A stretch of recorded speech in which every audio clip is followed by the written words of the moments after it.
something was wrong. One morning, John Sullivan found himself walking along a street downtown. He could not explain what he was doing there, or how he got there, or where he had been earlier. He didn't even know what time it was. He saw a woman walking toward him and stopped her. "I'm afraid I forgot my watch," he said, and smiled. "Can you tell me the time?" When she saw him, she screamed and ran. Then John Sullivan noticed that other people were afraid of him. When they saw him coming, they flattened themselves against a building or ran across the street to stay out of his way. "There must be something wrong with me," John Sullivan thought. "I'd better go home." He hailed a taxi, but the driver took one look at him and sped away. John Sullivan did not understand what was going on, and it scared him. "Maybe somebody at home can come and get me," he thought. He found a telephone and called his wife, but a voice he did not recognize answered. "Is Mrs. Sullivan there?" he asked. "No, she is at a funeral," the voice said. "Mr. Sullivan was killed yesterday in an accident downtown."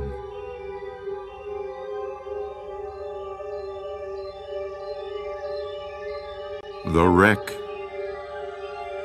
Fred and Jean went to the same high school, but they met for the first time at the Christmas dance. Fred had come by himself, and so had Jean.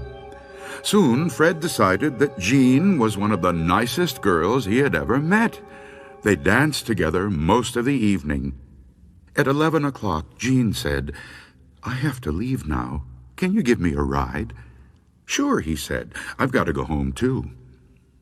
"I accidentally drove my car into a tree on my way over here," Jean said. "I guess I wasn't paying attention." Fred drove her to the head of Brady Road. It was in a neighborhood he didn't know very well. "Why don't you drop me off here?" Jean said. "The road up ahead is in really bad condition. I can walk from here." Fred stopped the car and held out some tinsel. "Have some," he said. "I got it at the dance." "Thank you," she said. "I'll put it in my hair." And she did. "Would you like to go out sometime to a movie or something?" Fred asked. "That would be fun," Jean said. After Fred drove off, he realized that he did not know Jean's last name or her telephone number. "I'll go back," he thought. "The road can't be that bad." He drove slowly down Brady Road through a thick woods, but there wasn't a sign of Jean. As he came around a curve, he saw the wreckage of a car ahead. It had crashed into a tree and had caught fire. Smoke was still rising from it. As Fred made his way to the car, he could see someone trapped inside, crushed against the steering column. It was Jean. In her hair was the Christmas tinsel he had given her.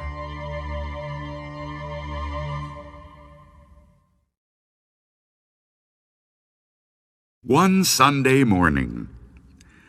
Ida always went to the 7 o'clock Sunday morning service at her church.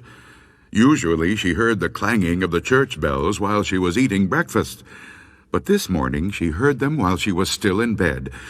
"That means I'm late," she thought. Ida jumped out of bed, quickly dressed, and left without eating or looking at the clock. It was still dark outside, but it usually was dark at this time of year. Ida was the only one on the street. The only sounds she heard were the clatter of her shoes on the pavement. Everybody must already be in church, she thought. Ida took a shortcut through the cemetery. Then she quietly slipped into the church and found a seat. The service had already begun. When she caught her breath, Ida looked around. The church was filled with people she had never seen before. But the woman next to her did look familiar. Ida smiled at her. "It's Josephine Kerr," she thought. "But she's dead. She died a month ago." Suddenly Ida felt uneasy. She looked around again. As her eyes began to adjust to the dim light, Ida saw some skeletons in suits and dresses. This is a service for the dead, Ida thought. Everybody here is dead, except me. Ida noticed that some of them were staring at her. They looked angry, as if she had no business there. Josephine Kerr leaned toward her and whispered, "Leave right after the benediction, if you care for your life." When the service came to an end, the minister gave his blessing. "The Lord bless you and keep you," he said. "The Lord make his face to shine upon you." Ida grabbed her coat and walked quickly toward the door. When she heard footsteps behind her, she glanced back. Several of the dead were coming toward her. Others were getting up to join them. "The Lord lift up his countenance to you," the minister went on. Ida was so frightened she began to run. Out the door she ran, with a pack of shrieking ghosts at her heels. "Get out!" one of them screamed. Another shouted, "You don't belong here!" and ripped her coat away. As Ida ran through the cemetery, a third grabbed the hat from her head. "Don't come back!" it screamed, and shook its arm at her. By the time Ida reached the street, the sun was rising, and the dead had disappeared. Did this really happen? Ida asked herself. Or have I been dreaming? That afternoon, one of Ida's friends brought over her coat and hat, or what was left of them. They had been found in the cemetery, torn to shreds.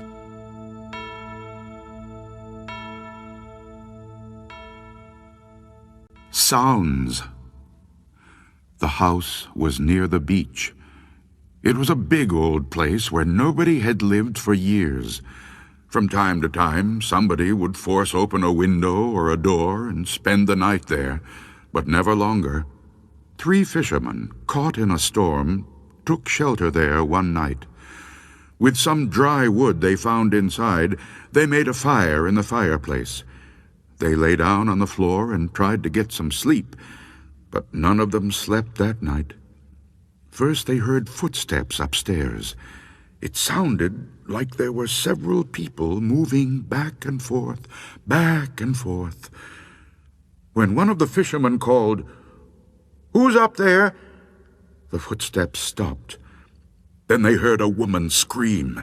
The scream turned into a groan and died away.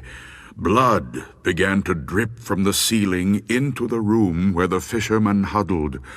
A small red pool formed on the floor and soaked into the wood. A door upstairs crashed shut, and again a woman screamed. "Not me!" she cried. It sounded as if she was running, her high heels tapping wildly down the hall. "I'll get you!" a man shouted, and the floor shook as he chased her. Then silence. There wasn't a sound until the man who had shouted began to laugh. Long peals of horrible laughter filled the house. It went on and on until the fishermen thought they would go mad. When finally it stopped, the fishermen heard someone coming down the stairs, dragging something heavy that bumped on each step. They heard him drag it through the front hall and out the front door. The door opened, then it slammed shut. Again, silence. Suddenly, a flash of lightning filled the house with a green blaze of light. A ghastly face stared at the fishermen from the hallway. Then came a crash of thunder. Terrified, they ran out into the storm.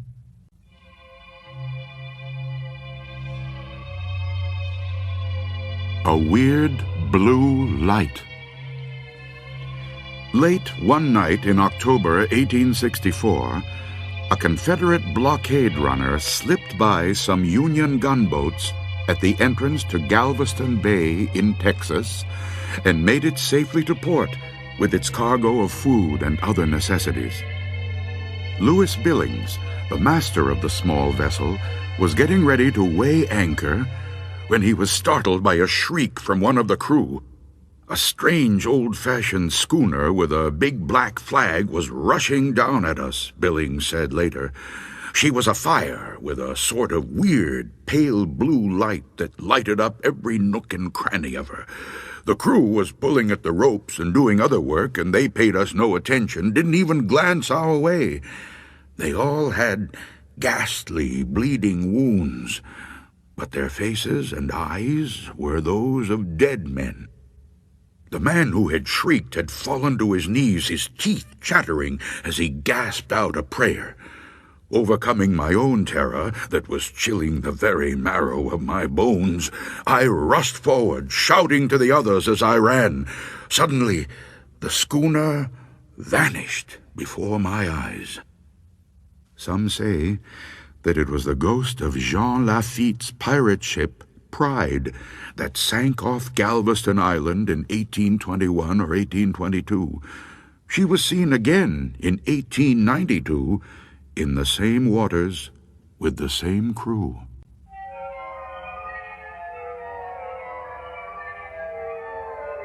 Somebody fell from aloft. I had signed on as an ordinary seaman on the Falls of Ettrick, a merchant ship bound for England. First time I saw that ship, I knew her right away. She was the old Gertrude Spurshoe. I'd sailed on her years before when she was painted brown and gold. Now she was painted black and had a new name, but it was the same ship for sure. We had a pretty good crew for that voyage, except for one hard-looking ticket named McLaren. He was a pretty good seaman, but there was something about him that I didn't trust. He was kinda secretive, kept mostly to himself. One day, somebody told him that I had worked on the old Gertrude. For some reason, he got all a tremble over that. Then I catched him giving me all these ugly black looks as if he was itching to knife me in the back. I guessed it had something to do with the Gertrude, but I didn't know what. Well, this one day we was trying to work our way through a dripping black fog. You'd scarcely know we had all the lights on, and it was dead calm. There wasn't a breath of fresh air. The ship just lay there, wallowing in a trough, a-rolling and a-rolling, going nowheres. I was standing my watch around midships, and McLaren was doing his trick at the wheel. The rest of the crew was scattered around one place or another. It was quiet as could be. Then, all at once, wacko! This thing hits the deck right in front of McLaren. He lets go a screech that turns my blood cold, and he falls down in a faint. The second mate starts yelling that somebody has fallen from aloft. Laying out there, just forward of the wheel, was someone or something dressed in oilskins with blood oozing out from underneath. The captain ran and fetched a big light from his cabin so he could see who it was. They kinda straightened him out to get a good look at his face. He was a big, ugly-looking devil, but nobody knew who he was or what he was doing up there. At least, nobody was saying. When McLaren came to from his faint, they tried to get something out of him. All he did was jabber away and keep rolling those big, wild-looking eyes of his.